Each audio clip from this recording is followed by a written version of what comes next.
산당. 산당 하시니까 기분 나쁘시죠? 근데 산당이 솔로몬도 산당에서 제사 드렸어요. 산당이란 그렇게 뭐 나쁜 곳은 아닙니다. 근데 나중에 히스기야 시대 때 시작된 종교개혁 운동에 의해서 신명기 따라서 요시야 시대 때 성경을 발견하죠. 성전을 수리하다가 성경을 발견하고 이걸 제사장 힐기야에게 통해서 훌다라는 여선지자에게 보내요. 그 시대에는 유명한 선지자 한 명이 있었습니다. 그 사람이 누굴까요? 유명한 선지자. 그 사람이 예레미야. 근데 예레미야가 있었음에도 불구하고 예레미야에게 묻지 않고 훌다라는 여선지에게 물어요. 그래서 요시야는 그 여선지가 얘기해주는 이건 진짜 하나님 말씀이다. 그렇게 듣고는 그가 옷을 찢고 회개하면서 그 신명기에 나오는 법에 따라서 성전을 수리하고 모든 우상들을 다 불태워서 없애버려요. 그리고는 지방 산당에 있는 이런 제단 같은 거, 여기 보시면 커다란 제단 있죠? 이런 제단 같은 것을 못 쓰게 하기 위해서 시체를 가져다가 무덤을 파가지고 시체를 가져다가 시체를 여기다가 뿌려요. 그러면 시체가 닿으면 부정하니까 이 제단을 못 쓰는 거예요. 그 부정은 씻어도 안 돼요. 씻어낼 수 없고 완전히 제단을 회파해서 다른 돌로 다시 쌓아야 되는 거죠. 그러니까 그런 종교개혁을 요시야는 단행을 하게 됩니다. 그런데 이 텔단이라는 곳이 생겨나게 된 배경은 먼저 우리가 사사기를 먼저 보시면 돼요. 사사기를 보시면 단지파가 자리했던 지역과 연관이 있습니다. 단지파의 유명한 사사가 누가 있죠? 삼손이요. 그죠, 삼손이죠. 삼손이 단지파 사람인데 이 삼손이 살았던 곳은 블레셋과 유다 사이에 살았어요. 단지파는 블레셋 지파, 블레셋 병야, 유다 지파 사이에 거기 삼손이 살았습니다. 거기 살다 보니까 이 블레셋으로부터 늘 공격을 받는 거죠. 유다도 공격을 받고, 그래서 하나님이 삼손을 사사로 세우셔서 그들을 공격하고 치게 하신 거죠. 그래서 삼손이 이 들릴라라고 하는 여인과 결혼하게 된 것도 그 이유가 뭐예요? 블레셋을 칠 핑계거리를 찾기 위해서 결혼한 거예요. 그 아버지가 오해한 거죠. 너는 왜 우리 민족 유다 지파 가운데 많은 사람이 있는데 왜 하필 그 삼손 그 블레셋 여인과 결혼을 하겠느냐? 그 블레셋 여인과 결혼을 하고 한 이유는 블레셋 사람을 칠 명목을 잡게. 그래 나중에는 막 공격을 해서 죽이잖아. 여우 300마리 횃불 매달아서 막 밭을 태우기도 하고. 그리고는 그 기생 여인을 빠지게 되잖아요. 그죠? 기생 여인에 빠지는 연약함이 있지만 그로 인해서 마지막에 삼손은 가자 지역에 내려가서 가자 저 멀리 가자 지역까지 내려가서 그 사람들의 다곤 신전을 완전히 무너뜨리고 수많은 사람을 죽이는 그 역할을 감당하게 되는 거죠.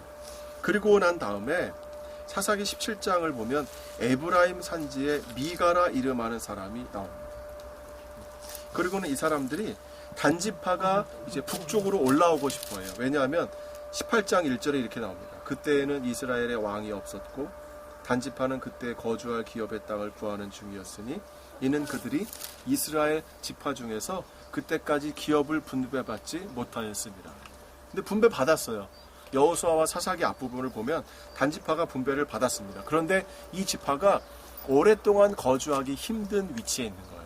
왜냐하면 블레셋 바로 옆에 있으니까.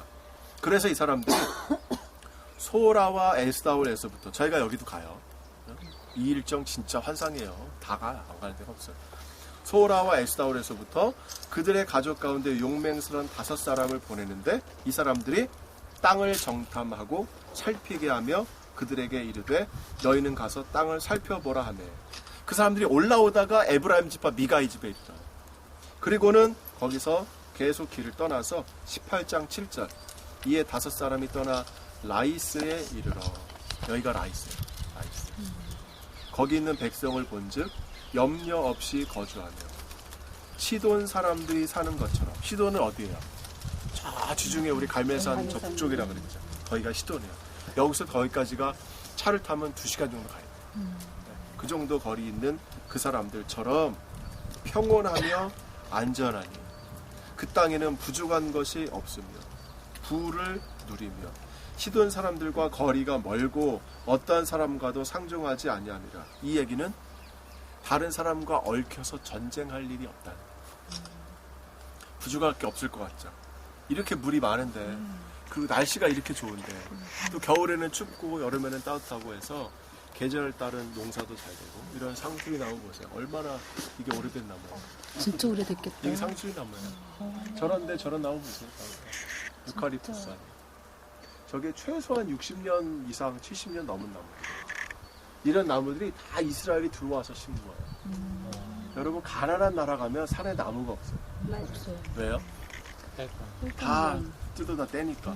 그래서 우리 박정희 대통령이 완장을 채워주고 식목일을 만들었잖아요. 그리고 완장 채우고 식목일에 나무 심고는 완장 채운 사람 딱 세워놨어요. 그때 조정래 씨가 쓴 한강이라는 책을 보면 산이 다 붉다 그랬어요. 왜 붉어요? 완장 때문에.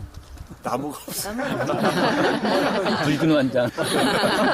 나무가 없으니까 다 붉은 민둥이 산이 돼버린 거죠.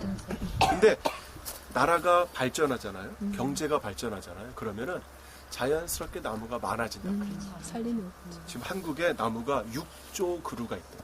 엄청 많아요. 6조 그루. 왜? 다니다 보면 나무를 진짜 잘랐을 일이 없어요. 게다가 자연 보호한다고 나무 자르면 또 벌금 내잖아요. 잘못하면. 그러니까 나무는 자르지만 않고 놔두면 자연적으로 홀씨를 뿌려서 나무가 계속 자라게 돼 있어요. 근데 돈이 될 만한 나무를 심어야 되는데 산을 푸르게만 하려고 돈이 안 되는 나무를 심어가지고 너무 아쉽다 그러더라고요. 네, 나무를 옛날에는 사랑하는 돈이 그랬어요. 잘 몰랐어요. 네, 잘 몰랐어요. 일본처럼 그러면 어마어마한 돈을 수익을 창출했을 텐데. 반성합니다. 죄송합니다. 아니 개 박사님 진짜 가르쳐 주시죠. 내가 그때 태어났어야 돼. 카나다 같은 데는 지금 있는 나무만 팔아도 한 그러니까. 200년은 먹고 산대요. 나무만 진짜. 팔아도. 그게 아쉽다 그랬어요. 어쨌든 그래서 이스라엘이 들어와서 나무를 다 심은 거예요. 여러분들이 보시는 이 나무는 다 이스라엘이 심은 거예요. 이스라엘도 이 투베 아부라고 그래서 아부월 15일에 나무 심는 날이 있어요. 얼마 전에 지났어요. 몇 주 전에. 식목일이 있습니다. 그런 것처럼 어쨌든 여기는 그렇게 평안한 곳이라는 거죠. 그래서 그 사람들이 돌아가서 다시 여기로 민족을 이끌고 돌아오게 됩니다.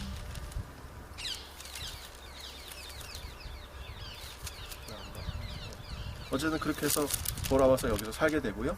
그리고 난 다음에 이제 북쪽 왕국이 이 솔로몬 이후에 두 왕국으로 갈라지게 되죠. 남쪽은 르호보암, 북쪽은 여로보암. 그죠? 갈라지게 됩니다. 원래 여로보암은 누구예요? 여로보암은. 우리가 여로보암의 배경을 잘 몰라요. 여로보암은 솔로몬 당시에 솔로몬은 궁전을 졌죠. 거기다 왕궁을 졌죠. 부인을 위해서 또 그 밀로라고 하는 성을 또 졌죠. 공사만 40년을 했어요. 그러니까 백성들이 죽겠다는 거야. 그러니까 그 아들이 그런데 그 당시에는 이 까먹었어. 그 당시에는 죄송합니다. 네, 그 당시에는 이 노동자를 돈을 주고 사야 되잖아요. 이게 돈이 워낙 많이 드니까 코르베라고 하는 이 세금을 노동으로 내는 제도를 만들었어요. 이걸 코르베라고 그래요. 해보세요. 코르베. 그러니까 세금을 노동으로 내는 거야. 그래서 1년에 2달씩 아빠가 가서 일을 하는 거예요. 그럼 생각해 보세요. 2달을 나가서 일을 하셔야 돼요. 그럼 식구들은 뭐 먹고 살아? 어떤 학자는 고대 이스라엘에서는 밥을 한 끼밖에 못 먹었대요. 하루에 한 번. 예. 예수님 때는 2번. 왜 한 번, 2번밖에 못 먹었어요? 먹을 게 없으니까. 농사 져서 먹을 게 없는 거예요. 그러니까 저녁 때 한 끼 먹고 자는 거예요. 그럼 아침에 일어나서 또 열심히 일을 하고 저녁 때 오면 밥 한 끼 먹고 자는 거예요. 근데 2달을 또 데려가봐. 그럼 집안이 엉망이 되는 거죠. 1년에 2달을. 거기다가 솔로몬 왕궁이 얼마나 많아요. 궁녀가 1000명에다가 매달 그 먹은 거 보세요. 몇 천만에 막 엄청나잖아요. 그런 상황에 있다가 그런데 그런 상황에 있던 중에 에브라임 지파의 공사장 감독관이 여로보암이라는 사람이 있어요. 그래서 그 공사장 감독이 힘을 얻어요. 세력을 얻게 되자 백성들 가운데 불만이 많은 거예요. 지금 뭐 더민주당처럼 이런 식으로 이제 불만 막 나게 해서 쫓아 나오는 거죠. 그러니까 솔로몬이 여로보암을 죽이려고 합니다. 여로보암이 어디로 도망가요? 이집트로 도망가요. 이집트로 도망가서 바로의 딸과 결혼해서 아이를 낳습니다. 그리고는 마치 모세 때처럼 너를 찾는 자가 죽었다 하는 소식을 듣고 여로보암이 다시 이곳으로 돌아와서는 그때 솔로몬이 죽은 뒤에 이제 르호보암이 왕이 됐잖아요. 그러니까 백성의 장로들이 르호보암에게 가는 거죠. 가서 우리들을 좀 쉬게 해주십시오. 노동에서 좀 자유케 해주십시오. 그러자 그 르호보암이 아버지 때 장로들에게 가서 이야기를 하니까 장로들은 그래 쉬게 좀 해줘라. 너무 힘들다. 그랬더니 이 친구가 자기 친구들의 말을 듣죠. 아버지의 허리가 내 손가락만큼밖에 안 된다. 나 아버지는 채찍으로 징계했어도 나는 전갈로 징계할 것이다 하면서 막 하니까 그때 마침 실로에서 온 한 선지자가 여로보암을 만나서 아히야 옷을 한 벌을 가지고 와서 옷을 12조각으로 찢더니 여로보암에게 너는 10조각을 가져가라. 그렇게 해서 새로운 나라가 태어납니다. 여로보암이 애굽으로 갔다 온 이유는 제2의 모세였던 거예요. 모세는 애굽을 떠났죠. 그죠? 애굽을 떠났습니다. 그러니까 출애굽의 모티브는 이스라엘의 새로운 민족을 만드는 창시자, 새로운 민족의 리더가 갖추어야 할 덕목이에요. 그래서 예수님이 어디 갔었어요? 예수님이 헤롯이 예수님을 죽이려고 할 때 예수님이 어디로 도망갔어요? 애굽으로 도망갔죠. 너를 찾는 자가 죽었다. 기억나세요? 네. 그래서 성서학 연구는 비교, 똑같은 거 찾는 거예요. 왜? 자꾸 똑같은 모티브를 사용하는 거예요.